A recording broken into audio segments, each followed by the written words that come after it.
Hello and welcome to Talking Codswallop, and it's been a while since you've heard from me. I am flying solo on this one because Gemma's not too well at the moment. But fear not, gentle listeners. I have a wonderful, brilliant guest. It's somebody I've wanted to have on the show for a very long time.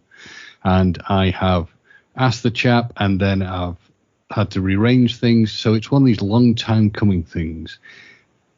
It is the one and only Mr. Chris McKeon. Chris, how are you, my friend? Doing very well, James. Thank you for having me today. So, Chris and I have known each other for, it's probably been, a couple of years, maybe even more now, actually, that we've been in contact with each other. But obviously, I know about you, but the Salty Tadpoles listeners don't. So, Chris, tell us a bit about yourself. What's your background, please? Sure. Well, I'm an American. I'm from Southern California, a city called Whittier, which is East Los Angeles. I grew up there and I lived there until a few years ago, until I moved up to Utah, which is in the Rocky Mountains area of the western United States. And I moved here to go to school to get a computer science degree at Utah Valley University, which we call UVU up here. And I completed the degree a couple of years ago.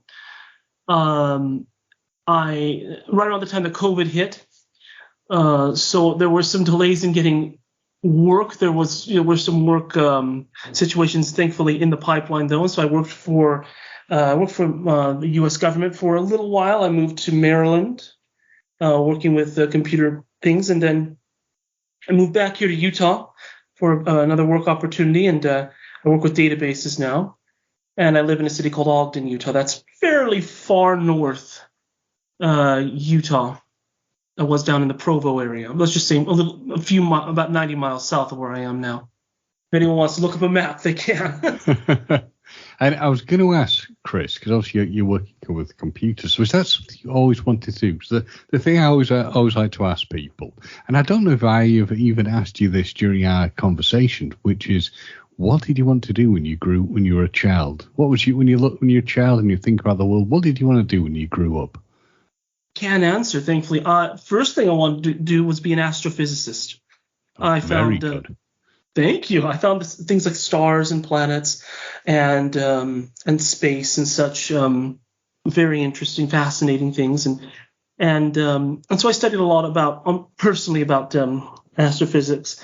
But I soon found, I happened to talk to a man who was an astrophysicist, and he unintentionally kind of burst the bubble a little bit when I realized that the things that I thought that an astrophysicist did, meaning, maybe going into space and such, and that might have been a little bit of a pipe dream, but it was just a sense that most things were done by computers now, which is a little ironic. But most of the things that I thought an astrophysicist would do were now kind of taken out of the hands of astrophysicists. So I thought about wanting to do some creative writing and maybe music, but I realized that although I still indulge in creative writing and play the piano and such, I realized that, on the practical side of things, it would be not impossible, very difficult to make a living through those means. So I shifted to computer science because I realized that it could blend some of my interests, but also be a very stable profession at really in any really economic conditions. So that's how I, in a practical way, but also in a somewhat self-reflective way, came to working with computers. Yeah, it's that moment for a lot of people when certainly when they're children, you have what is unfortunately the realist moment that you find out however much you thought you cannot do everything you thought you could do. I wanted to do various things. I become a vet and realized that was not going to be in the pipeline for me to do that. I was very interested that when you said, Chris, about piano playing. So you say you still play a little bit. Is it something did you learn to play the piano as a child, and it's something you carried on with to a small degree, or could you tell us a bit about that? Absolutely, yes. Yes, I learned. I took piano lessons, and I'm happy to say that I have carried forward with it through more than a small degree. I still try to play the piano every day, and I wouldn't call myself by no means a concert level or capable pianist, but I would call myself a modestly competent pianist. I can certainly play songs. I can certainly do a little bit of composing of my own. I will give you an example. This isn't music in the sense of like playing notes, but very long story short, not very long, but the point is very short version is I recently discovered, after hearing about them a lot, the American folk singer group Peter, Paul, and Mary. Yeah, I've heard of them. Yes, and for your listeners, they are a group that began around 1961. They probably met in the late 50s in New York, and three people from different backgrounds. Peter was from New York, Mary was from Kentucky, and Paul was from Michigan. But they centered around what they call the Greenwich Village area, which is probably a very active music scene. And they became friends and started singing folk songs that existed, wrote their own music. They were all very talented. Peter and Paul played the guitar. Mary was already a somewhat established singer.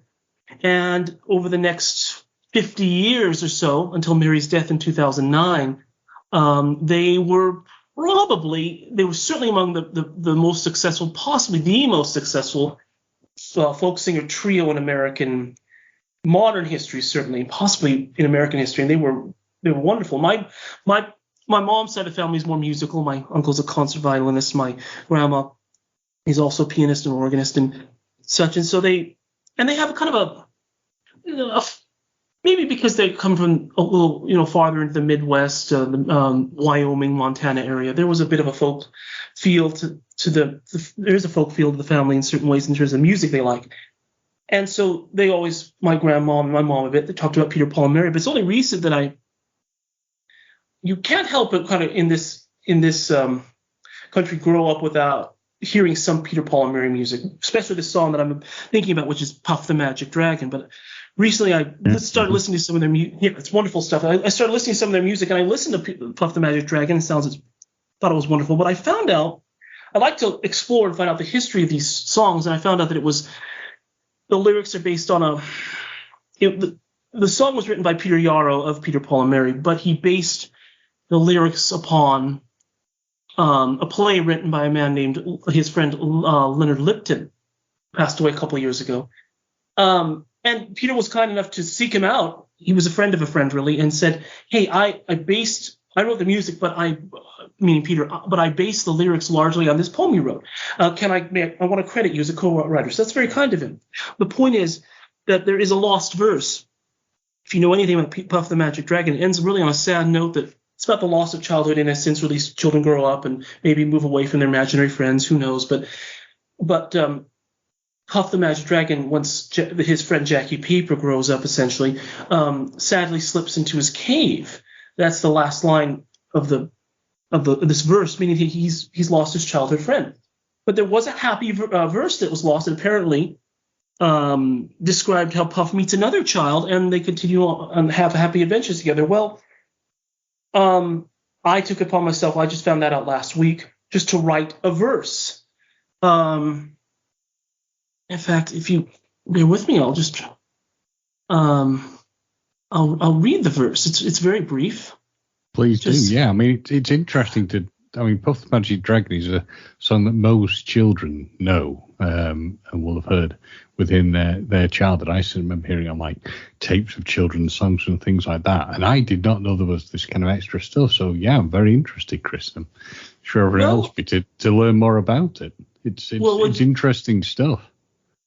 Well, then I will direct people, if they want to know more about this song, to maybe look up the lyrics online and they can get the full context. But my verse is this: night brightens at sunrise, darkness lifts at dawn. Puff rose from his slumber, hearing birds sing happy song. He ventured outside his cave and leapt back with a shock. There he saw a black-haired girl sleeping on a rock. She woke and smiled bright. Her name was Amy Mars. She asked Puff if he could fly and take her to the stars. Puff's big eyes were shining, and his joy was without end. And with great unfurled wings, he flew with his new friend. And that's the verse that I wrote that I hope is a happier ending to what exists. I love the fact that you've told us about that. And the other thing I like, Chris, is there's this stuff that it's levels of your talent that I wasn't even aware of. So for me, this is an educational thing. And you have gone, like, because I learned to play the piano when I was younger, but the unfortunate thing is I never continued with it. And it's something I kind of regret. So it's probably something I should give myself a kick to look at doing. I think you've inspired me, sir, to carry on with that. Oh, thank you so much. My next question is going to be, what could you? I mean, you were saying like you've done bits of work with government stuff. You're doing database work at the moment. What can you tell me, or what are you allowed to tell me about the kind of work you've done as a job? Oh well, it's just making sure that the company databases are up and running, and there's nothing secret about that. Thankfully, just that the company databases are up and running, and that there aren't any breakdowns, and that the databases can do backups and such, like any database, and in any environment. And it's certainly not nearly as stressful, because the databases that we have are very stable, and you're not doing transactions or anything. It's a lot less stressful than, say, a banking environment where you have to have transactions happening at every moment of every day, and you have to make sure that your databases are up and working perfectly, or at least as best as you can. Now, I have never worked in a banking environment. I have, sir. I can relate. I can relate to your comment. It can get stressful. I believe it. So, but I will say this: the banks where I go, the branches, or whatever you call them in your country, in UK, but the branches where I go, the staff are always they seem very relaxed and very calm. Maybe that's because they're away from the databases, but we have good banks here. We have good people here working there. So kudos to them for their cool demeanors and friendliness. That's good. And what would you say for your job is like the most challenging and rewarding part of it? What do you really like about your work? What I like about it right now certainly is that it gives me, as part of my job, time to, as you often will have downtime, it gives me a chance and the flexibility to continue studying, related fields to my work, so that I can prepare to get a graduate degree. Because I have an undergraduate, called bachelor's or undergraduate degree in computer science. I want to get a graduate or master's degree in cybersecurity. And so one of the things I really enjoy about my job, besides the people certainly, and the very friendly people and the very competent and experienced and intelligent people that are working with me, I'm working with them, it gives me time, flexible amount of time to study, to continue to study, to prepare to get my master's degree, which I hope to start. It probably in the fall, or autumn, as you might call it. Tend to call it fall over here. Maybe around October or so, to start the degree and try to get it done in the next year and a half. Well, that's excellent. I mean, I can tell you from like doing my own postgraduate studies, it is very rewarding when you've done them. You do generally feel very good after you've done it. It's something that's always worth doing. And what I have to ask, and you can choose to answer this or not, is the thing you least like about work. Other than the fact that I guess nobody really, if everyone's really honest with themselves, they don't like going into work. They would love to all have won the lottery and sit at home and relax. But that isn't the chance of that happening is so astronomically high. Oh, I understand. Well, in the practical sense, it's some, and maybe I might look back upon these days and think, well, I should have been grateful to have it so calm. But is that, since the databases are so stable, not a whole lot new or sudden happens. And so you could do what you need to do every day. But then after that, the flexibility that I mentioned sometimes is very open, in the sense of, well, I have a while left. What do I do? So there's that on the practical side. On the creative side, since I have, and I'm sure we'll get to this, I know we'll talk about some of my creative things I'm doing. It means that, there's a diversion away from other things that are not just simply, I want to be writing this little story or writing this little bit of verse or something. No, there are some things that I am doing, but I have to divert time away from those things for a few hours most days. Excuse me. And so there is that sense of divided attention, and I think that's probably the best way to describe it. Is you have to divide attention for a little while from one thing and then to another, and I don't always like doing that. I like to be able to focus upon something, but I can honestly say that I'm never so one track minded, even with things that I want to do, like on creative side of things, that I can't that I lose sight or track of other things in my life. So I can multitask, I suppose, and I can keep a perspective, but having to turn away completely for something for a few hours is not always the most agreeable, but that's fun. No, I know what you mean. It can be a bit of a pain to kind of like have to. It's certainly doable to multitask, but it can be annoying, and certainly it pulls you away from doing something you really want to do. Now, there is the possibility that Chris has shown himself to have some kind of psychic ability, because he touched upon the fact that we were going to discuss his creative side, which is literally what I was thinking of going to discuss. Sure. So how to explain how we know each other is the fact that Sean, who has been on the show as a guest discussing things with us, was doing some audio work with you. But yes, I feel that I would not do it justice if I don't let you tell the story of how you've got into the, frankly, in my humble opinion, they are so good, the things you create, they could be professional. But tell us about how you got into this whole world of audio drama and other dramas, because I find it amazing. I know the people listening will find it amazing. And I'm being very honest, when I talk to people I know, I'm always telling them how good the stuff you create is. So please tell us more. Well, thank you for your kind words and appraisal. I hope to continue to keep making these creative works at such a level. I am a fan of Doctor Who. It starts with Doctor Who. To give a sense of tied to my personal background, my family, mainly my mom's side of the family,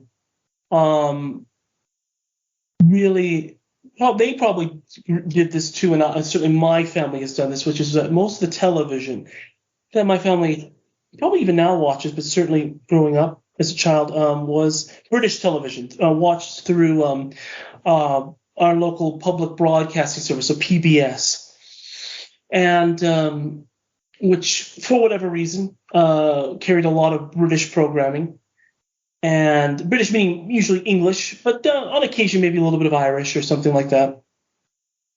But we watched a lot of programs, and I'm trying to think of some of them. They were from all times. All these programs had already stopped airing, but they were showing reruns of things like, there was a comedy series called Are You Being Served, which I think is back in the 70s or something.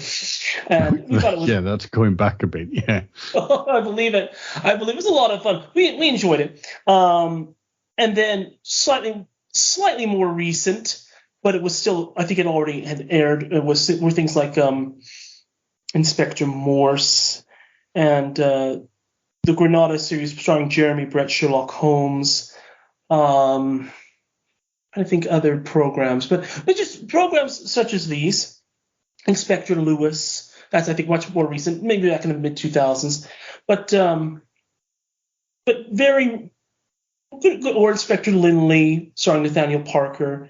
The point is that we saw a lot of British dramas, usually a little bit of comedy, but much more so the dramas. But anyway, I was immersed in watching a lot of British television, and I still am. Definitely.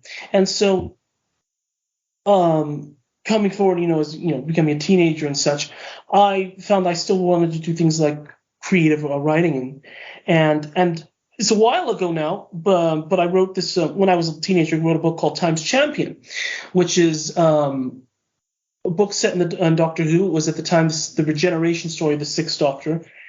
Very long story short, when I started watching Doctor Who, shortly before the new series got started, it's around the turn of the millennium. So a while ago now, but comparatively much more recent than like the classic series run. Yes. I discovered that a few things in my online studies about the program's history, that it had stopped transmitting in the end of the 80s, but in the mid 80s there was a hiatus during the Colin Baker years, and so an entire season, or you might call it series, was lost. It was never produced or transmitted.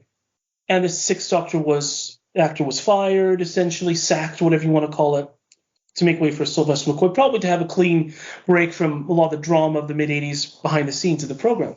Well, interesting, McCoy is certainly for people my age, is probably the person that, if you like, you most would remember as Doctor Who, because certainly from my youth, that's the one that's always stuck in my head. I was never a massive avid viewer of it. I got more into it when we got the new stuff, but I do recognise that point you mentioned, McCoy, because I do remember as a child seeing that on television and being like, yep, I knew what it was. That was Doctor Who. It was on a time I could watch it and scared the heck out of me. I definitely remember that. So that comment of wanting to hide, because I remember talking to my mother about that, and she said, yeah, Doctor Who was scary. And I remember just seeing episodes of his stuff and finding it as a child scary, particularly one with the werewolf at a circus. But we're on to a different tangent there. So sorry, Chris, I've taken away from you. No, you're fine. I think it's good because it shows that you like it too, and it's kind of a cultural thing, and then it's really made its way across the Atlantic to here. I mentioned Colin Baker's stuff because I think it was something about the fact that his era had an abrupt end and then just a shift. One episode just has him leaving with his companion, played then by Bonnie Langford, playing Melanie Bush. They leave in the TARDIS, and the very next episode, suddenly he's being shot out of the sky, and he suddenly regenerates. He's shot out of the sky by Kate O'Mara's The Ronnie, and then he just regenerates into Sylvester McCoy. But that abruptness kind of fired in my mind in the sense that maybe there's a story here to tell.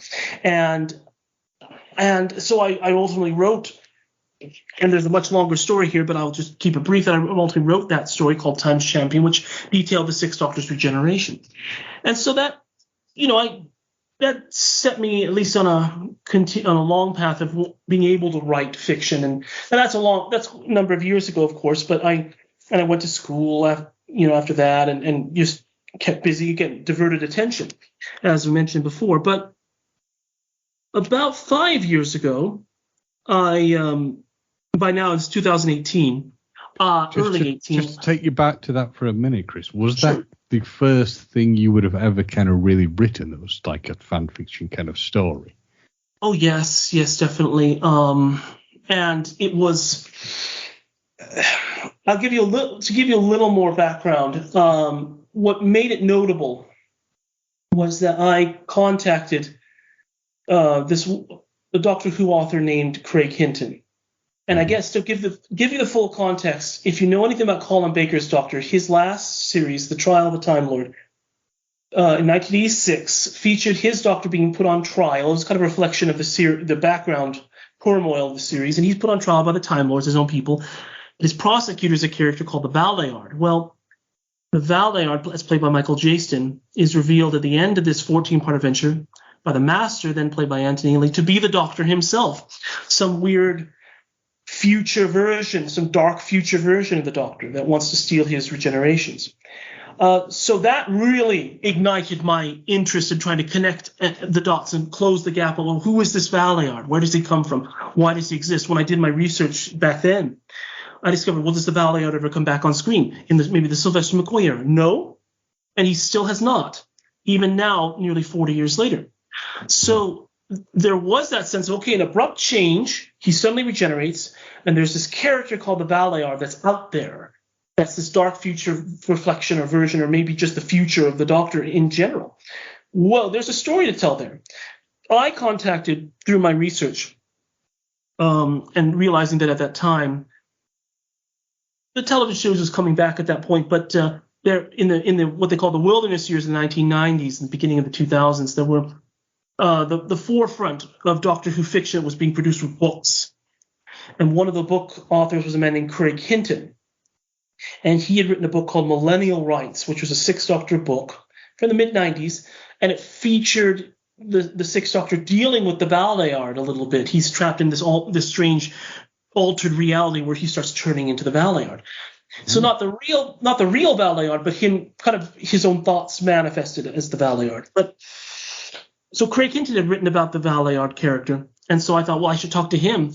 Maybe he has insights. And we became, online friends, and we shared ideas about the Valeyard. And Craig must have seen something within me at the time and said, well, I think that you have the talent to do some writing, so we can write a story together.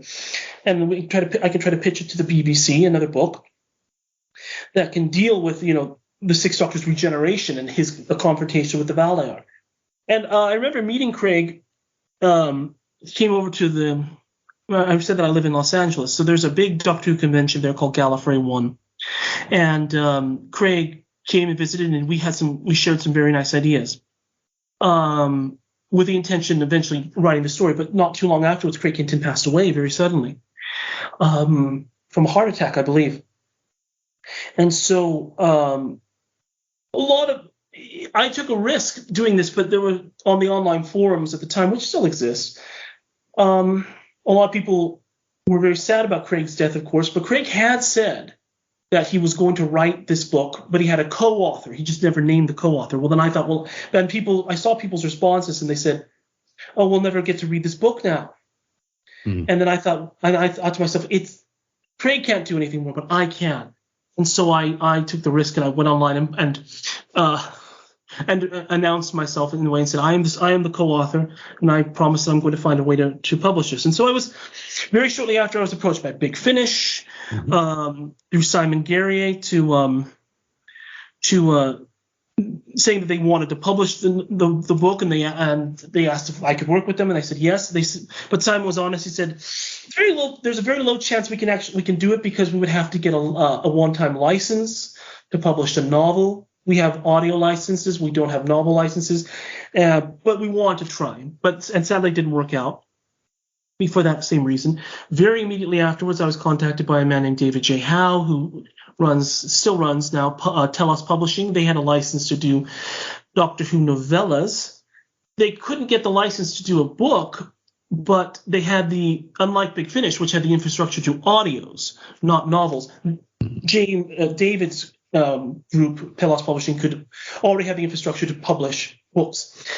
So over the next couple of years, I wrote and we edited Times Champion, and it was released. So I say all that because, how does this get me to what my audio drama was? Well, because I wrote and because it was published, and it was published as a charity book for the British Heart Foundation, because Craig Hinton died of a heart attack. Times Champion made an impact. The extent of which only maybe even recently I'm discovering, in that some people that I don't know, or I'm introduced to them by mutual friends to help me with some of these audio stories. They'll say, oh, you're the Chris McKeon. You're the guy that wrote Times Champion. So that's very nice. So I made an impact there. And then, like I say, now circling back, that was my first fiction. Made an impact, but then I went to school and, went through school and everything, then went to college, and then got my degree and such. Well, about midway through my degree, in 2018, we hit a milestone in terms of Doctor Who fandom, which is that 2018 was the centennial, 100 years since Roger Delgado's birth. And Roger Delgado, for your listeners, probably know, but he was the man who played the Master during John Pertwee's years back in the 1970s. And Roger Delgado was meant to have, and this is kind of, you're going to find a theme with me in my creative writing, just as Colin Baker should have had more stories and should have had a proper regeneration story that dealt with the Valeyard. Roger Delgado was meant to have one last story, because he had asked to leave, because he felt that he was losing work, because people thought there was a perception that he was a regular on Doctor Who, when in fact he was an occasional guest. It was that popular of a role. So there were plans to give him one last story called The Final Game, which would have aired in 1974. But Roger Delgado died suddenly on the 18th of June 1973 out in Turkey while filming a French drama comedy, I think, called La Cloche Tibetaine, which is the Tibetan bell in French. And he died in a car accident. They were trying to get to a set, and they were behind schedule, and the taxi driver rolled them off a cliff. It's very sad. So everyone in the car, I think there were 4 men, were killed. And so that last story, The Final Game, was never made. it was replaced with Planet of the Spiders, which is John Pertwee's regeneration story, his last story as the Doctor. Well, when Delgado's birthday is the 1st of March, 1918. So around that time, in 2018, I realized, it's the centennial. We should do something to honor Roger Delgado's memory. And then I just thought, well, I have an experience with writing, prose, not audio, but I have an experience with writing. And I thought, well, why don't I write the final game and tell the story of his last adventure? Just to ask you a question, to step in for a minute, Chris. When you wrote, you were talking about obviously the story you had written, the first kind of thing you wrote. What age were you at that point? Oh, goodness. I'm trying to think here. Oh, goodness. About 13 or so. So for anyone listening, I want you to just take a step back and listen to that. At 13, Chris had the gumption and the bravery to reach out to authors and then to get things published, which you will find people who are adults do not have the ability and the bravery to do. So I seriously take my hat off to you, because that is a heck of a thing to have done. Well, thank you so much. Oh, it was I try to be a positive person and live my life with the idea that through being active and faithful in this way, that in a way you're already acting without arrogance, but the humble application of confidence, that what you want to do, your goals, you've already completed them. You're just making sure they get done. So everything is certain. Just make sure they're complete. So thank you. But yeah, I can say with some truth, Chris is almost annoyingly nice and pleasant. Thank you. I do. I really try to live this way. Thank you so much. But yeah, again, talking about that confidence, though, you see, there's a difference in that Times Champion was a book. The final game, as it is now, is an audio drama. So there was that daunting sense of changing writing styles, because when I wrote Times Champion, Doctor Who was already back on television, and the book era was already kind of bygone. Not quite a relic, but it was kind of becoming in the past. But it was close enough to that book era that people who had actively read the books of Doctor Who, probably there was an audience. Well, by the time I come around to actually meet the final game, remember, we're now kind of getting into the Jodie Whittaker era. And so the books were no longer the forefront of Doctor Who fiction. And so there wasn't probably as much of an audience. And so I thought to myself, this obviously isn't going to be filmed. But I realized I can't get the audience that I might do if this were a filmed adventure, because most of the actors have passed away. It's not the 1970s anymore. And I would love to have that sense of realism, that verisimilitude of the style. So I realized, well, the real not alternate in the sense it doesn't matter, but alternative to television media, where you can get Doctor Who audience interested, is audio drama. And so thanks to Roger to Big Finish Productions. And so I just realized, I need to make this an audio drama. That way it'll have the impact that it deserves. So I started writing the scripts, pretty much just self-taught, really self-taught in the sense I don't know how to write an audio script. But I just found an open source of just a kind of online script screenwriting software called Trelby. You don't have to pay for it, that means. And I just started writing. It was very easy to grasp. And maybe I just have an innate, or at least a trained sense of drama at this point of, okay, this is how you do things and such. And people were interested enough in the idea of the final game that I kind of posted online, hey, I'm doing this story. Does anyone want to take part? And they said yes. Now, but I should add one little element to this, which is, talk about the quality of the drama. I think that anyone can write any type of fiction, but to make it very good, it takes craft, meaning you really think about what you're writing, you edit it, you design it, you plan it and such. And in the case of audio drama set in a pre-existing franchise like Doctor Who, you go out of your way to find, at least I did, find actors who sound like the original character actors. Like, find someone who sounds like John Pertwee, find someone who sounds like Roger Delgado, or like Nicholas Courtney, like Liz Sladen and such. And that made all the difference, in my opinion, beyond my writing, to make this story very special.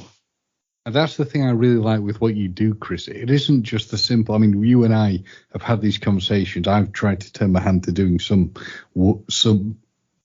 voices for you, but I've never been able to get myself as close as I wanted to do. For example, Sherlock Holmes. I did not feel I could do it to a level that you would want. But that's the thing I love about what you produce.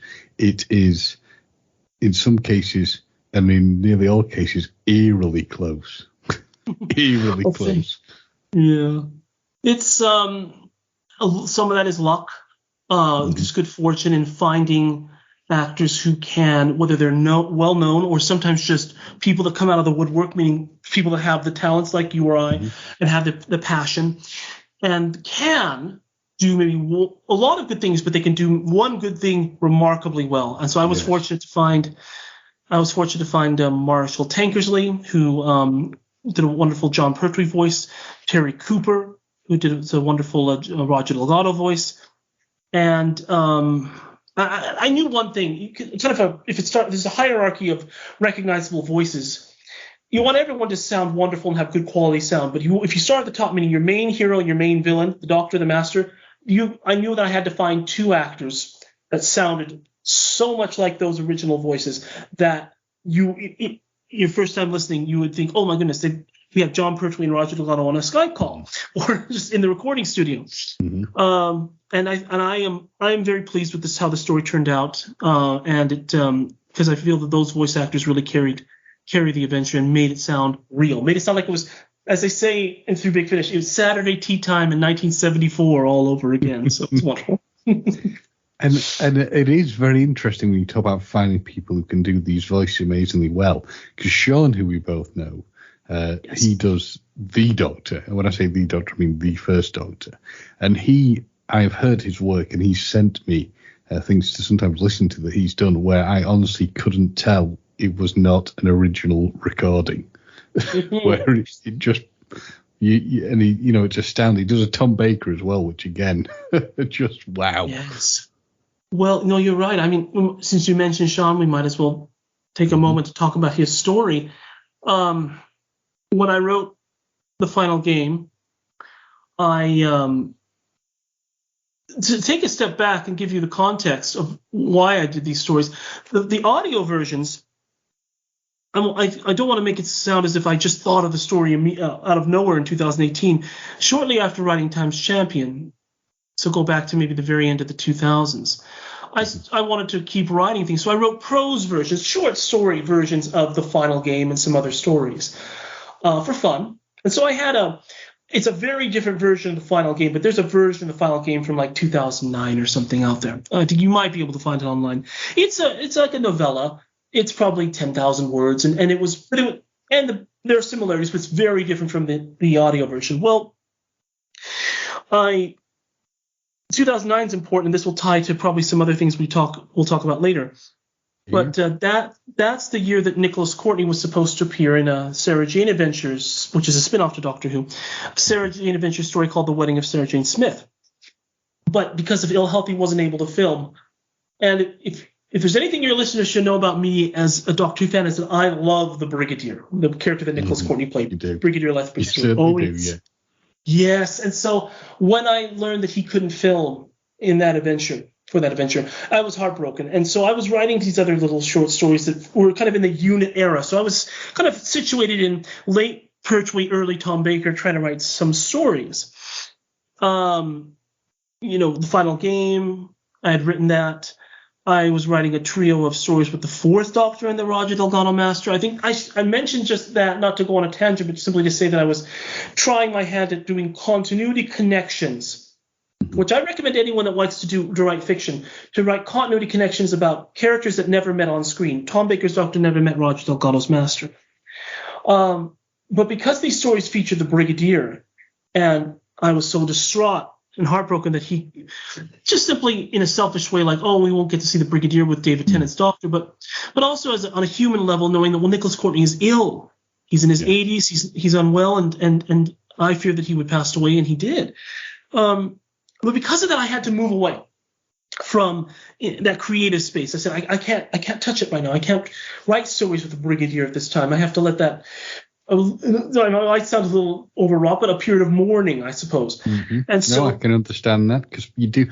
If you are, you see it throughout. So it's not just something you do. If you are heavily invested and interested in something that is, people have it when they lose, when a musician dies or an actor dies or somebody they follow.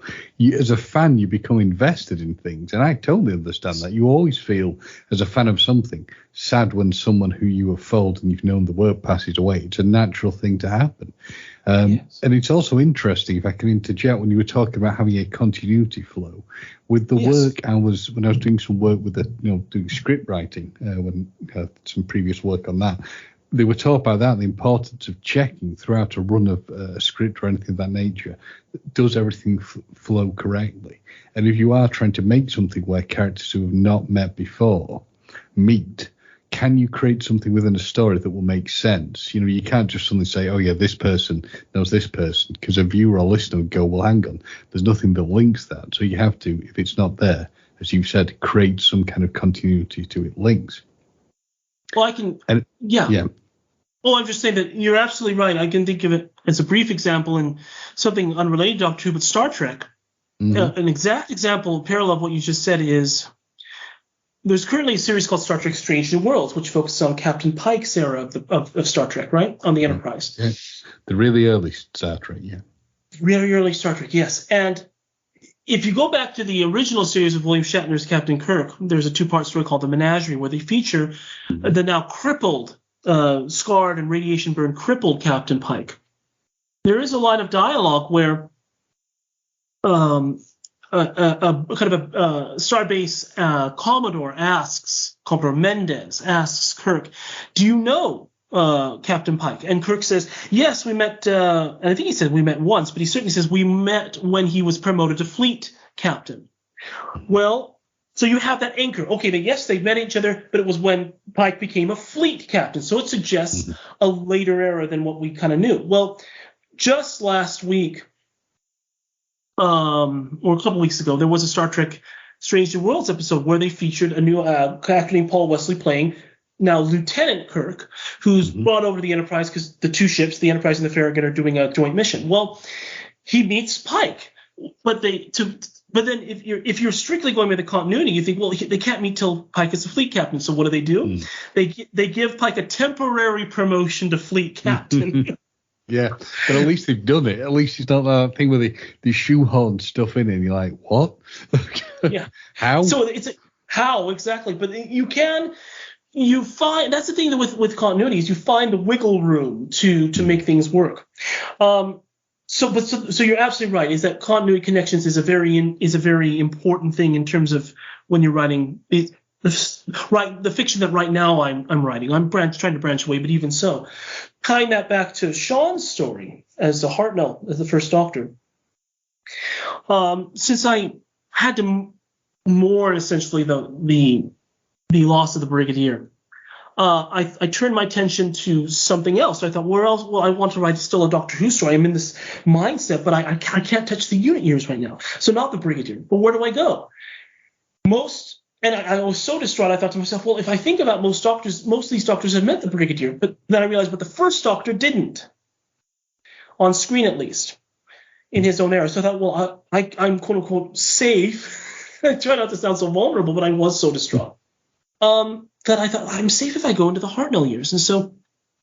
And I also saw it as an interesting challenge, because as much as I knew about watching Doctor Who and really absorbing all the knowledge of the series and such, I was fairly unfamiliar with the William Hartnell years, and to a certain extent, much less than I've watched all his stories, but I'm still processing and absorbing his era. But I'm behind the curve a little bit compared to other Doctors. But I thought to myself, well, I want to write a Hartnell adventure, and I wrote a prose version of this this back around 2010, and I might as well take a moment, since we were talking about the creative process, before we get to Sean's involvement about a decade later, how I wrote this story. And this story is called The Misshapen Planet. And I'll try to make it brief, but I'll give you a sense of my exercise. So I thought to myself, how do I write this story? Because the final game was fairly easy because it, in a way, already existed. At least there was an idea, and I knew, okay, it's set in season 11. And that way you know that you have the third Doctor, you have the Delgado Master, you have Sarah Jane Smith. Those are guarantees, those three characters. You probably should have units, so the Brigadier and Sergeant Benton. You normally think Mike Gates, but he's not quite around in season 11, but I still included him. So that was an interesting way of kind of, making wiggle room with the continuity. And then monsters. I thought, well, what would be good monsters? I'm talking about the final game briefly. Oh, well, it's got to be the Daleks, because the last time we saw the Master on screen in Frontier in Space, he was having an alliance with the Daleks. That's a natural outgrowth of the continuity. So in the case of constructing, that was easy. That was easy to do. And then you write the story, but even so. In the case of writing The Misshapen Planet, I thought to myself, well, it's a little more of a wild frontier for me. But I still know the characters, so I thought, well, it's got to have the first Doctor. So I imagined myself, setting up like a chessboard and then all your pieces. So I thought, well, you've got to have your first Doctor, so I put him on the board. And I thought to myself, well, what do I want to do with the character? I got into my head the idea of using the Monk. And the Monk is a character played by Peter Butterworth in the 1960s, and you might know, your listeners might know him as an actor from the Carry On films. I don't know much about them, but I know they were kind of funny blue humor films, yes, mild, tame, from the 60s and 70s. Well, Peter Butterworth played a character called the Monk, and he was notable in Doctor Who because he was the very first recurring, they weren't called that at the time, but Time Lord, Renegade Time Lord, an antagonist to the Doctor. And I discovered the Monk just because I was finding Hartnell episodes online, not torrent sites. I don't do torrent sites, but I find them on, Daily Motion or whatever. Mm-hmm. Mm-hmm. And I found that he was in a story called The Time Meddler, and that he made a return appearance in a story called The Daleks' Master Plan. And that was it. And he just made those two appearances. Now, somewhere along the line for me, I can't really pinpoint this, I really got interested in the idea of trilogies, three-piece, or just a character appearing three times. Then he can appear again, but you've got to have that initial three-act drama. Butterworth's Monk never got his third act, even though at the end of the Daleks' Master Plan, they leave it open saying, well, we'll probably see him again. Well, so I got in my head, I should do a story with the Monk. Give him his third adventure. So I put the Monk on my chessboard. So then I think to myself, well, when is this set? It's got to be set after the Daleks' Master Plan. Should I set it maybe with Ben and Polly? So between the Smugglers and the 10th Planet. I thought, no, I'd like to maybe I have a story idea where they meet the Master, which I've never written. Mm-hmm. But I thought, so let's not do that. Let's set it a little earlier. What's the next gap? We're talking about wiggle room, right? Yeah. Well, then I thought to myself, well, let's set it with his companion Dodo, set it between the Savages and the War Machines. But then I thought to myself, and this is important in terms of building character, I thought I'm robbing myself of some wonderful character conflict, which is the fact that in both of these two stories where the Butterworth Monk appears, the Time Meddler, Daleks' Master Plan, the Doctor is traveling with Stephen Taylor, as played by Peter Purvis. So Stephen has all this history with the Monk. If I set this after Stephen's departure in the Savages, I'm robbing myself of the chance of have a voice in the character to be able to tell Dodo, the other companion, hey, this is who the Monk is. And the character of conflict was we already know that Stephen doesn't trust the Monk. He doesn't like the Monk. He thinks he's sneaky and all that. But what if, based on who Dodo Chaplin is, as played by Jackie Lane, and you see her in character sometimes wearing these weird costumes, like a court jester, or just a weird, she has a very weird dress style. What if she really likes the Monk? What if she really likes the Butterworth? And they become fast friends. Then you have a conflict in between the two companions. I don't trust him, but I like him, so to speak. So then I said, yes, let's set it between the Gunfighters and the Savages. So you have that set up. And then the last thing there are two things more that I'll say. You need to have a good monster. So who else do you put on the board? I have the Doctor, I have Stephen, I have Dodo, and I have the Monk, the Butterworth Monk. Who do I put on the board as a villain? I thought, should it be the Daleks? I thought, no, because if we're going by the continuity, Dodo never meets the Daleks. They say so in the War Machines. Should it be the Cybermen? Well, the Doctor meets the Cybermen, the 10th planet. I don't want to predate that. Who else is there? I don't want to predate other things. So the Ice Warriors, no. The Sontarans, no. Oh, then I realized there's one other monster that even now has barely been explored in Doctor Who, and that's the Voord from Keys of Marinus, the 1964 story, The Keys of Marinus, going back in the ways. So I thought, let's put the Voord on the board. We know almost nothing about them. This will give me a chance to explore the characters. And the last thing on the board is, well, what's the conflict? What's something I can take that would bring these characters together? And then I happened to be reading, just as you know, astrophysics. I like astrophysics, so I still like to check about stars and planets. There was an article that I discovered online that said that they discovered a planet, what they call exoplanets, just planets that might be habitable for life, that was called WASP 112b, and it happens to be this large planet that's slowly in a decaying orbit around a red giant star. And it's getting so close to that star that it's spinning. The gravity is spinning, making the planet spin so fast that it's starting to become misshapen. It's now kind of an elliptical shape. And that was it. I thought, well, what could cause that? What could cause such a planet to become so torn apart? So then that's where I came up with the idea of the misshapen planet. So that was the conflict. And then the story wrote itself. It was like last time we saw the monkey, he was missing his directional unit. And so let's explore the consequences of how he goes about trying to repair his TARDIS. So I've given you a crash course on how I try to think of these stories, right? Flash forward a decade. I'd written a prose version. Once I wrote The Final Game as a centennial for Roger Delgado's Master, I wanted to keep going and write other things. Because we were at that time where a lot of notable Doctor Who actors were kind of hitting their centennials. Roger Delgado in 2018. Peter Butterworth, I thought in 2019. It turns out he was born in 15. The point is, I said, let's make an audio of that. And so I wrote the scripts, and just like with Marshall Tankersley, I looked online and we found Sean. Sean Hughes. And Sean is incredible. He's He's very good. He's excellent as the Doctor, as the Hartnell Doctor. So we just recorded the story, and we're in the process of trying to remaster it because we've never got the fourth part out. Online. It's a 4-part story, but you can listen to the first 3 parts and then imagine how the fourth will be, and eventually we'll get it out there. Eventually, but it was a lot of fun to write those 2 stories: The Final Game, The Misshapen Planet, and find people that sound just like the actors involved. I found a great guy who sounds like Stephen Taylor, a girl that sounds a lot like Jackie Lane, of course, and a guy that sounds a lot like Peter Butterworth. It was just a joy to write stories like this. I mean, just from a standpoint of when you were discussing and what I think everybody will find is a good takeaway, because the thing I wanted to say is, what advice would you give to people who are trying to do what you're doing? But you were talking about the complexity of keeping things on track and all the things you have to build and put in place to create the stories. Now, interestingly, I also wanted to ask you about the fact that you said you were getting people who can do the perfect version of the voices. So the question that is on my mind and that's on everyone else's mind is, how do you find them? How do you do this, Chris? Because you've done it so well. Thank you. What's your magic trick, so to speak? Well, it's largely sifting through all equally wonderful people, but people with and equal amounts of talent.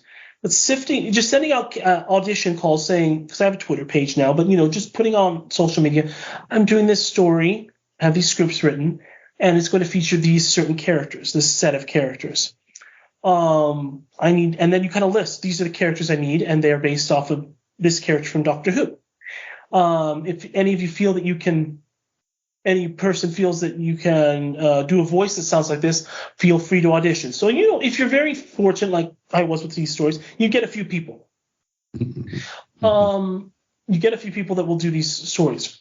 For example, for the Roger Delgado Master, I got several, certainly about 4 really good contenders. Then you listen to the auditions if they send you a little snippet of audio.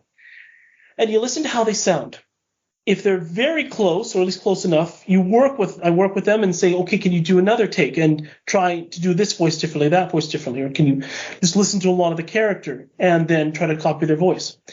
If they sound good, in general, I mean they have a clear sound, or they just have a very good voice or something, but they don't sound like the character you want, then you could say, well, you should try this voice, and then you present them with an audio clip of someone else.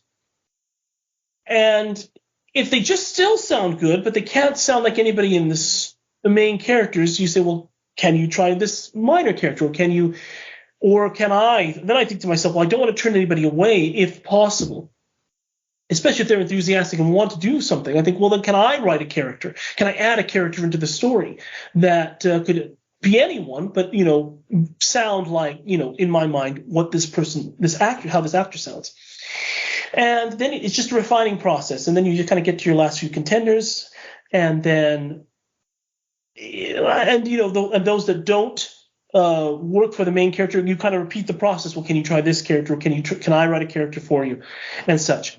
And then when you get to your last person, and if they're close enough, then you just kind of keep refining. Okay, can you listen to the character? Can you listen to as many of the stories as you can? Watch the stories as you can, and really, or if you have the audios, listen to the audios, and just really get your mind around how the character sounds. And if these people have some acting experience, they have talent, of course, but they have experience, they then bring to the table, okay, well, this is how I, get my head and my mouth around the character's voice. So really it's just auditioning, it's finding people who will do it. I should say one other situation. Sometimes you'll have a lot of people that can do it, are willing, but you're not finding anybody that fills the voice. At that point, it's just persistence. It's just persistence and going out there and still casting nets and still trying to find people, never giving up and never thinking, it's a lost cause, and never lowering your standards. You'll find someone. I personally say, not saying, I'll find someone who sounds okay, who may be a good actor, but they sound a little bit like the character. No, I found that if you keep your standards and say, I'm looking for someone who sounds this way, you'll find someone that, especially if it's Doctor Who, someone who has, taken a while and done all these voices and done these characters, and maybe they haven't said so yet. You might make friends who say, well, I know somebody who can do a very good voice, or she can do a very good voice. Just never giving up and never lowering your standards. And that's how it's a good way to live life, I think. I think that's an exceptional way of looking at it, because I was just thinking, you said it, because I've done some small elements of work for you, but when you reached out to me to look at Jeremy Brett, I had to be honest and say, I could not hit the required areas. And you're right, it's not about, and that's the thing that you instilled in me. I could not give you something that was close. I would have to give you something for both myself and you that was perfect. And it's knowing that you cannot hit that level. There's no point giving you something that's half cocked, is there? That's going to be of no use. But I understand it, yeah. But the other thing you said that I wanted to ask you about was, obviously you when I kind of segued on it, discussing Sherlock Holmes, but obviously you have an interest in doing things to do with Doctor Who for your audio work and other areas of that work. But what do you find is a drawback to being within that universe? You are kind of limited to that universe to a degree. And I remember discussing that with Simon Furman about his work on the Transformers comics as an author. How do you deal with certain parameters that are set out for you that you cannot deviate from? Well, sometimes there are a few things. Sometimes, and it's not necessarily a restraint, but it is a constraint, and therefore it has to really. You have to flex your creative muscles a little bit. Mm-hmm. Is sometimes if you have characters that have never met on screen, you have no context for how they would interact with one another. For example, the Geoffrey Beevers master. The master is played by Geoffrey Beevers, never meets on screen Leela. He never meets on screen both actresses who play Romana, the Mary Tam or Lalla Ward. Leela, and then you think, well, what do you do about that situation? Well, the Big Finish audios are a good resource because they have plugged a lot of gaps. Geoffrey Beevers in several stories has met up with Leela. So if I were to ever say I want to write another story where Leela meets the Geoffrey Beevers master, I can listen to those audios and get a good sense of how they interact. But Mary Tam has passed away, so they'll never do an audio with Mary Tam's Romana unless they recast her. But for now, let's just say, they're not doing that. And they still haven't featured, there's no television story where Lalla Ward's Romana meets the Master, and they still have not done an audio where that's the case. So I would have to construct on my own how would they interact. I mentioned Romana because I have written a story, not produced or anything, but called The Constellation of Destruction, set in season 16, so key to time, between the Stones of Blood and the Azores of Tara. And Romana, Mary Town's Romana, meets the Beaver's Master. And so I thought to myself, okay, I have that constraint. How do I work with it? So I have the characters and how they interact. How would Romana interact with the Master? Well, I think let's make it a reflection how she interacts with the Doctor at that time. She's often psychoanalyzing him. She's very cool, not mean, but she's a bit dismissive and haughty towards the Doctor's. She sees him as very childish and very infantile and such. So she would probably interact in a similar way. If the Master's a reflection of the Doctor, she would interact in a similar way. So she wouldn't be saying, "Oh, who are you?" And he would be able to say, "I am the Master, and you will obey me." She says, "Oh yeah, you're this guy, but of course you like to be known as the Master." And so she presents a much more cool, unflappable demeanor. But other difficulties, that's something where you can deal with. Other difficulties are what I mentioned maybe a few minutes ago, which was in trying to create the layout, the chess pieces, so to speak, of the misshapen planet. I thought, well, let's have Dodo meet the Daleks. But I thought, well, I can't. She explicitly says in the War Machines she never met the Daleks. So unless you do a mind wipe story, which is kind of cliche at this point, I can't do that. It's very cliche, yeah. It's very cliche. And to be honest, Big Finish, for very good reasons, they are, I think, I'm not saying speaking against it so much, but they are at a point now in Big Finish's time where they are pairing together characters which you never met, and perhaps because of continuity could never really meet. So it's often done in these time warps or these mind wipes. And if that's the route that you take, it's the route you take, and that's fine. But it is. Now, it's a trick that's so used that the audience has to know, well, the characters won't remember this. And if you don't want to take that route, then you have to say, well, then I can't go that route. I can't create that pairing. And if there's anything else, it's probably just variations on that. I will say something else, which is something like the monk. And the difficulty is the constraints that you have, right? The farther away you get, in something like Doctor Who, you have so many doctors and so much of it, so many eras. If you were to treat in a linear way, if you treat the progression of Doctor Who as you're driving a car and you're driving along an endless, or at least a very long road, and you have milestones or signposts along the way, and if each signpost represents a story, a known story, like a television story, an audio story, book, whatever, you know where you are, and you can navigate towards the next signpost. With something like the monk, for example, characters that are very underused, you have some signposts. You have two, certainly, in the Hartnell years. You've got the Time Middler. You have the Daleks Master Plan. I wanted to create another story, so I created another signpost a little later along the line in the road of the Hartnell years. But I'm able to do that because it's fairly close to the other two, and I could base it upon what came before. And Big Finish have used the monk quite a lot in some of these other stories. But before they did, I had thought to myself, well, maybe I could have a story with the monk with Tom Baker's Doctor, or maybe Colin Baker's Doctor, or whatever. But I thought to myself, I have no idea never mind how the characters interact, but I have no idea what the monk has been doing since the Hartnell years. There are very few signposts along the way. There's a comic with Davison from the 80s and a couple of things, but the point is at the time, not now. Big Finish have really put the signposts down, but before Big Finish did, there were such gaps for the monk that it was very daunting to think of what kind of back history can I create for the monk? Post the story that I wrote, The Misshapen Planet. Where do you go from there? what's he even doing in the Trout years? Let alone what's he doing in the Sylvester McCoy years? It's like it's too vast.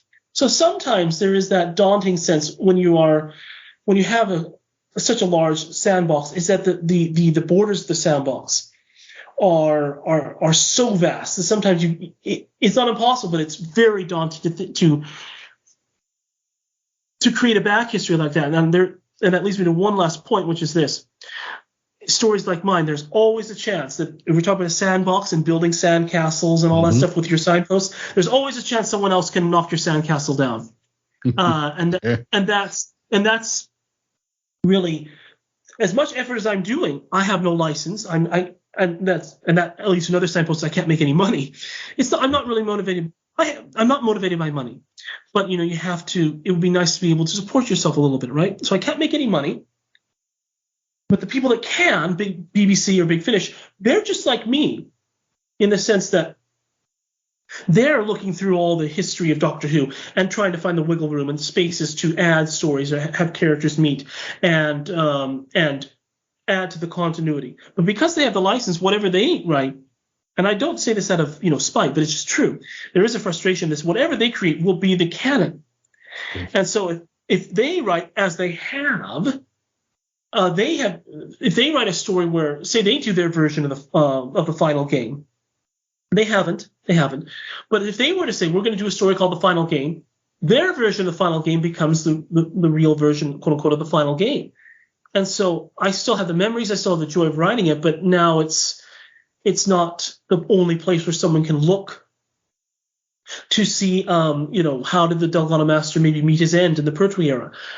Big Finish have, in the time that I wrote Times Champion, they have released a box set called The Sixth Doctor, The Last Adventure, which deals with the Sixth Doctor's further and final battle with the Ballard, which doesn't, connect to Times Champion at all. They've also done, in the time that I released most of, being honest, the Misshapen Planet, they have done with Stephen Noonan as the First Doctor and Laura Cornelius as Dodo. They've done a story where the Doctor and Dodo meet the monk.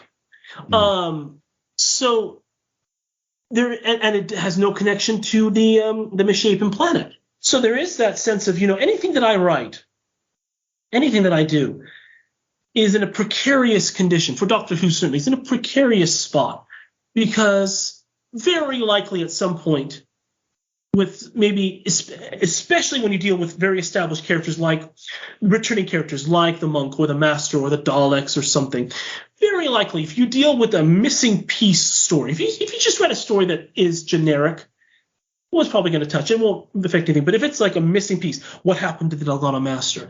What was the next time that the First Doctor met the monk? And so forth. Very likely someone like Big Finish or BBC or a book or something will come along and tell that story before or after you tell yours. So there's always that sense that anything that I write could be wiped away, so to speak.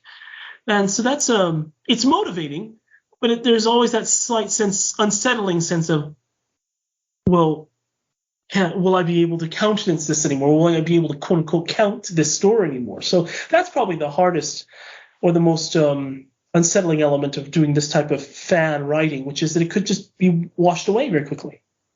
So it's both motivational and infuriating, I guess, at the same time. Well, yes. I mean, it is in a way infuriating, because I put a lot of effort in these stories, as does any author. You do. But the motivational element is this. It compels me, if I so feel, to find further wiggle room to make the stories fit. One example, again, is the Misshapen Planet. Although we have, and this is a kind of a good thing that we haven't released part 4 yet. I'd written part 4 in a certain way. Once the Big Finish's story with the monk came out, which is called The Outlaws, once that released, I realized, well, I have an opportunity to go back and rewrite a little bit of my version of the Misshapen Planet Part 4 to allow a connection. And I did, and I will just say this, and here's the cliche, it involves a little bit of a mind wipe. Oh, gosh. But not quite how you might think. There are some interesting reasons. If the final game ever has a situation, maybe I could do something there. Times Champion, I'm already intending to do eventually an audio version of that, and then I would rewrite it heavily in such a way that it could fit, because I want to do that anyway. I already have that motivation. So it is motivating in the sense of, well, if I want to preserve my stories, it gives me the foresight, which is, okay, write the stories in a way that they don't necessarily become connected and dependent upon everything else, so that they become a house of cards and tumbling down if someone else starts building their own house, their own situation. So it's motivating to refine my work so that they can stand alone a little bit more, not be so dependent on continuity. But you still take risks and say, but I still want to write this story. So write the story your way, and then if you have to change it, sometimes you don't have to. But if you really want to stand and make a change, find a way to make a change. Because we're all working together. It's not an equal playing field. I'm not going to pretend, but it helps me to up my game. It's how it works. Now, that's all very good for, you will suppose you're listening thinking, well, it's kind of amazing, as I said, that the ability and the bravery that that Chris is working with Sean and people like that, has had to create these audio dramas. But here's the kicker: Chris hasn't just done audio. He has done the initial start on visual work, which I've seen some of, and it knocked my socks off. It absolutely knocked my socks off. Can you discuss any of that with us, or is that under wraps a bit? Oh, no, I'm happy to discuss them. Because in my position, unless I find people very quickly, like with the final game or something, I'm not really in a position to be able to keep things under wraps too much because I need help finding people. Mm-hmm. And there are really two projects that are happening right now that involve visuals. I'll discuss one first because it's very... You've done it again, though, Chris. You've done the Maya. I swear you must have psychic powers, because I was going to say, what upcoming projects have you got that you can tell us about? And you immediately gone with it. So do tell. Thank you. Well, one of them is live action, and the other is animation. The live action is The Wedding of Sarah Jane Smith, to include the character of Brigadier Lethbridge Stewart. I mentioned that what happened there in 2009. About 4 years ago, after years of thinking, what can I do to fix that, to bring the Brigadier to the wedding and meet the 10th Doctor? Through a series of amazing events, just finding people and wonderful, you can call them coincidences, or you can call them, maybe it's providence. I got into my head to meeting some people at church who had worked with deep fakes. One guy that I know who works with deep fakes, which is just creating digital masks of one face and then placing it upon another face. For example, one good example is that someone took a scene from the movie Terminator 2.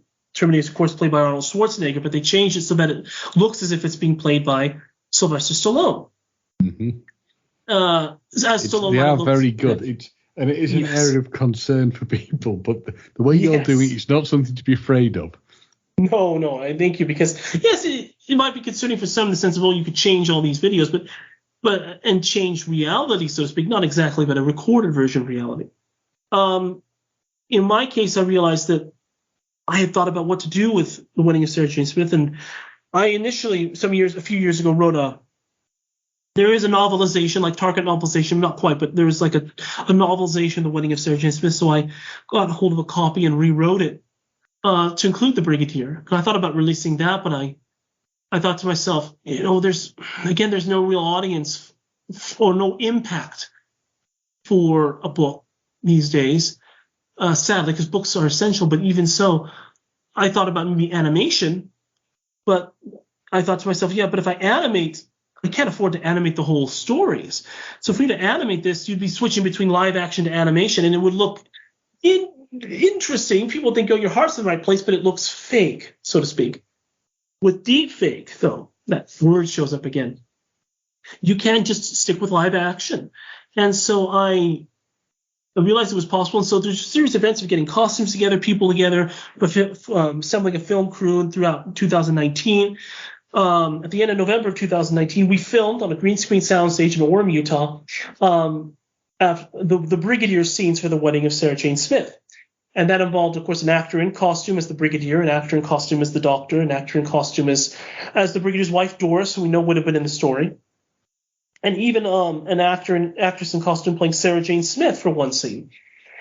And we filmed across 3 days, 2 days on the 21st and 2nd of November on a soundstage, and then on the 23rd, Doctor Who Day, as people say, we filmed in a house, location filming, which became the Brigadier's house, where Sarah Jane meets the Brigadier to invite him to the wedding. And I just scour the internet and look through some of these Doctor Who magazines, trying to find out as much of the original dialogue as possible, what would the Brigadier's role have been, adapted it to our circumstances. For example, I think the Brigadier would have led Sarah Jane down the aisle at the wedding, but because the footage is kind of locked and it's Luke Smith doing it, you could, I think, remove him and replace him with the Brigadier, but we just didn't have the means to do that. And so we adapted so that the Brigadier becomes the master of ceremonies, but he's walking along down the aisle with them. And so that's what's in the process. Now, COVID, of course, slowed things, and finding people that have the post-production skills took a while. But a couple months ago, I found a guy named Jackson Hayes, a wonderful guy, and lives in Bountiful, Utah, about 30 miles south of me, who has the post-production skills. And we're in the process right now of doing it. He's doing the green screen composition and using After Effects and such to merge everything. Part one is a two-part story. Part one is it should be done maybe today or tomorrow or in the next couple of days, and I will export the file, and I'm going to send it to my deepfake guy named Parker Hinckley, and he'll start working on the deepfakes, and then we'll get part two done hopefully in the next month or so, and just go from there. And so it's deep into the post-production process, and once we get the faces done, we'll do the voices and then get some music. And we'll have the wedding of Sarah Jane Smith fully restored to feature the Brigadier. And that's hopefully, I have a hope to release it this year for the 60th anniversary. So that's probably my personal, most personally, emotionally resonant project with me, the wedding of Sarah Jane Smith. And the big thing I feel throughout this, and I didn't want to save saying to the end in case I forgot to say it, because it can happen. It's hard to believe to have buzz, but I as you know, I've had long COVID. I do sometimes get the occasional memory slip still, which is the fact that you are again a great example of perseverance, and having as I said, it's perseverance again, but also using your intelligence, your interest, and just keep going and going with it. And I think that's a great example to people. I truly do. And what I would like to also ask is this: how do you find the energy to keep doing it when you've got a full-time job here? Well, that's a good question. I mean, it's funny. I mentioned this animation project. I might as well briefly say what it is, which is simply Please do, And it will answer your question, what you just asked me. I'm also doing an animation project. We just started. We're very much ultra pre-production, but what we are doing is we are animating Colin Baker's Lost second season. So the Nightmare Fair stories, or Mission to Magnus, The Hollows of Time, Ultimate Evil, Yellow Fever, and so forth. Stories where we would have met the Toymaker, the Ice Warriors, the Autons, the Tractators, the Master, the Ronnie, and such. And so we're animating those stories, and we're pretty deep into the pre-production for the Nightmare Fair. We have a lot of character designs. We're about to move into character packs, which is where you rotate the character around and as the animation and such, just showing how they look from front to back and to sides. And we're about to build our environments, CGI, but Blackpool and such, and the quote unquote studio sets. Well, one of the animators, he joked, I was talking with him, and he said, Chris, I talked with this other guy, and we're trying to figure out if you're a hero or a villain, because we live in Canada, or far part of Canada, or the UK or Australia or something, and yet whenever we try to get a hold of you, we can get a hold of you. And we haven't figured out if you even sleep or anything. So, but we figure that you're a hero, though. So and I appreciate it. Well, I just make myself available because I am motivated. I know that as the overseer of the project and kind of head of the project, if I don't show total motivation, total commitment, and total conviction and fidelity to the project, that I set a bad example and the project would falter and perhaps fail, because you have to have someone always there, someone invested and present and constant. And therefore, if people have concerns or questions or considerations of what to do with the project, how to go forward, or how to just adjust something or create something. Yeah, I have to make myself available, because I want to make myself available. I want to be there because I love it. I love these stories. I love this.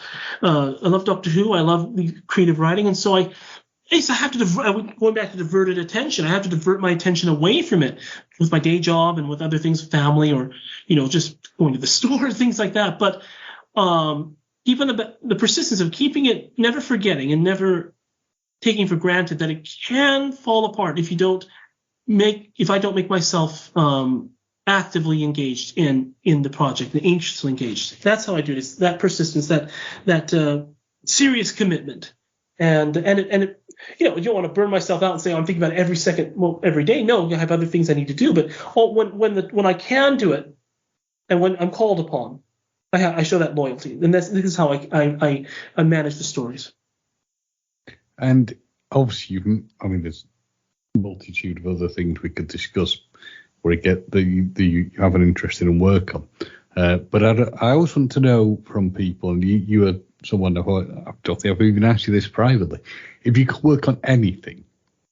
So it could be Doctor Who, it could be anything. If you could work on anything professionally, program, film, whatever, what would it be?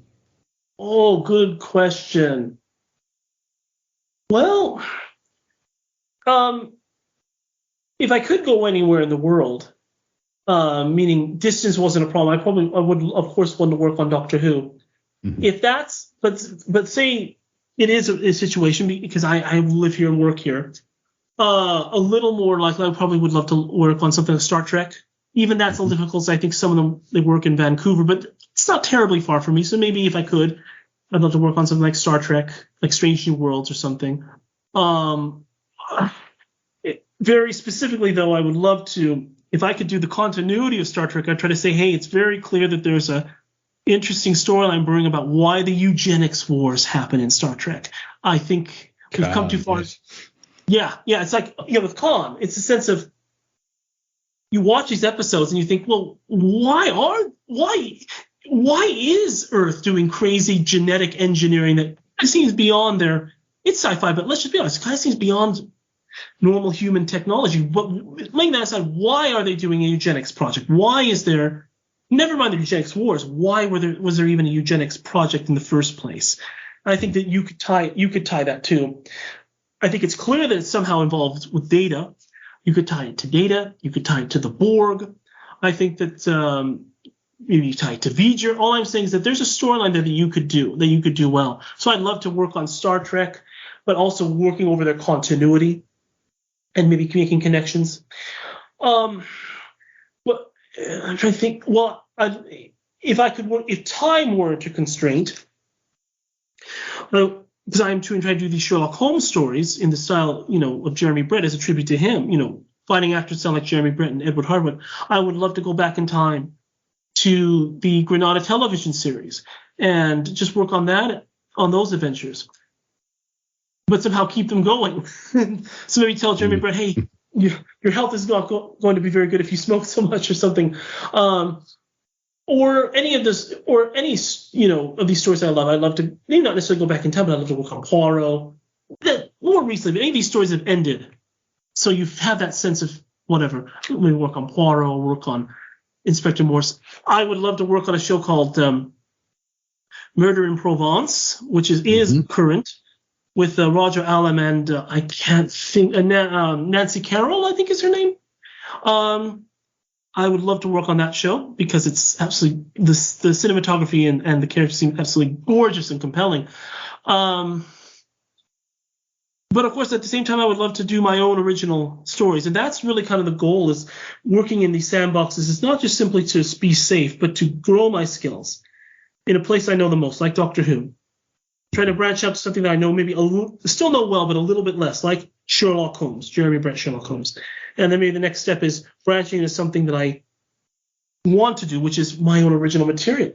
After flexing my muscles and growing my increasing my writing strength. So I have plans there. I haven't fully developed them yet, but I'm thinking about it. So that's what I would love to do, and probably in the real world, since it's make my own material that can be commercialized. I can commercialize Sherlock Holmes, but I can't quite achieve the satisfaction of saying this is my own creation and I'm creating my own continuity because it's fully known. It's another person's property that happens to be now in the public domain. I'd like to create my own public domain new property. So that's what I want to do, yeah. And if you could give advice to anyone who's wanting to do what you do, what would it be? Amongst all the things we've said, perseverance and conviction and loyalty to yourself and to others, all the have your wonderful morals, of course, and be a wonderful good person to be a good example. I say be a good example, and through your example, the one thing I will also add is have your golden absolutes, which means have a code of conduct, have a morality to which you adhere and to which you follow. I'm a member of the Church of Jesus Christ of Latter-day Saints, so I'm a Christian. I believe in the teachings of Jesus Christ, so I follow those. But have your golden absolutes, hold to something that you know is true, and hold to it always. Stay to the path that you know is true. In terms of writing, to extend it to writing, be absolutely fixed upon what you feel is right as a writer, and don't compromise. And never compromise your standards as on your moral standards, but also your creative standards. If you want to find, in the case of me, I want to find someone who sounds like John Pertwee or Roger Delgado. I can settle for someone who goes about halfway. No, don't settle for halfway. Don't settle at all. Go find the person that can do it, best person to do it, and you will be able to achieve that. And in terms of what you want to write and how you write, if you say to yourself, like in my case, I don't want to write anything that ever has swearing, because I have never sworn in my life. I don't plan to swear. But I'll never write swearing or excessive violence or explicit content. No, I will never write such things. So those are some of my golden absolutes. People may have different opinions, but whatever your golden absolutes are, hold to those. And if you want to have characters that are true to themselves and true to the story and true to the conditions, like not doing concept over character, but putting character first. If this is your golden absolute, always hold to your golden absolutes. Always hold to what you feel is true, and that means you're true to yourself, true to your beliefs, true to others, and therefore true to your writing. And I couldn't put it any better myself. So I want to know, Chris, for people who they may want to learn more about what you're doing, they may want to be able to give you kind of assistance with things. How can your fan base get in contact with you and new members of the fan base get in contact with you? Wonderful question. Well, I personally don't use social media for browsing or things, but I will use social media for these stories. You can find me. I don't know what you call it now, but let's just still call it Twitter or X or whatever you want to call it. you could.